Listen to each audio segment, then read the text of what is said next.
روزہ کن حالتوں میں رکھنا درست نہیں، کن حالتوں میں روزہ رکھنا درست نہیں ہے؟ چنانچہ حیض اور نفاس والی عورتوں کے لیے روزہ رکھنا جائز نہیں، لیکن اس روزے کی بعد میں قضا لازم اور ضروری ہے ان عورتوں کے لیے۔ چنانچہ الموسوعۃ الفقہیہ وغیرہ کے اندر ہے شرط وجوب ادائہ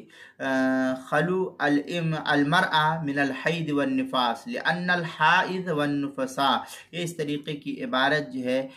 نقل کی گئی ہے الموسوعۃ الفقہیہ جلد نمبر 28 صفحہ نمبر 21، تحتاوی علی مراقع الفلاح صفحہ 348، فتاوی شامی جو زکریا بک ڈپو دیوبند کا ہندی نسخہ ہے اس کی تیسری جلد صفحہ 331، فتاوی تاتار خانیہ جو زکریا بک ڈپو دیوبند کا ہندی نسخہ اس کی تیسری جلد صفحہ 351، فتاوی ہند جو فتاوی عالمگیریہ سے موسوم ہے اس کی پہلی جلد صفحہ 195، کتاب المسائل دوسری جلد صفحہ 146 پر اس کو نقل کیا گیا ہے۔